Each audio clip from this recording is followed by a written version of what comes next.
Ada satu buku Islamik yang dikeluarkan oleh seorang influencer di Malaysia ni telah ditarik balik oleh Jakim sebab dia buat ayat Al-Quran, tetapi ayat Al-Quran tu tak ada pun dalam Al-Quran. Jakim pun dah start buat siasatan atas kes ni. Buku itu tajuk dia adalah Wanita Syurga yang dikeluarkan oleh Aisyah Hijannah dan bersama dengan seorang ghostwriter. Jadi ada netizen di thread mengatakan dekat satu page dalam buku tu ada ayat Al-Quran, tapi bila dia check dalam Al-Quran ayat tu tak wujud pun. Tapi Aisyah sendiri sudah meminta maaf secara terbuka dan dia ambil tanggungjawab sebagai penerbit walaupun penulisan itu adalah penulisan bersama dengan ghostwriter tersebut. Jadi semua buku yang berada di bawah label dia telah diberhentikan, especially buku Wanita Syurga, semua telah ditarik balik daripada kedai-kedai buku. Tapi yang lagi kecohnya adalah apabila netizen speculate yang dia dan ghostwriter dia potentially menggunakan AI untuk tulis buku tersebut, dan disebabkan itu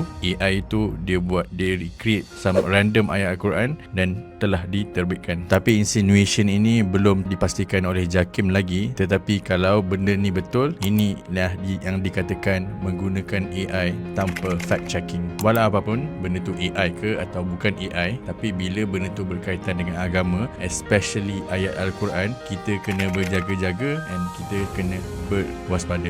And kepada netizen yang telah buat siasatan tu, saya memang respect. Kita perlukan orang yang macam ni supaya kita fact check benda-benda yang telah dikeluarkan di social media. Tapi benda ni lagi berat sebab benda ni adalah buku yang telah diterbitkan, telah dicetak and then telah diedarkan across kedai-kedai buku yang berada di Malaysia. Jadi berhati-hati apabila mengeluarkan kenyataan publicly yang orang lain akan consume, sebab dia akan, especially bila fakta tu adalah fakta yang tak betul, and then benda ni lagi parah sebab ini adalah berkaitan dengan ayat Al-Quran.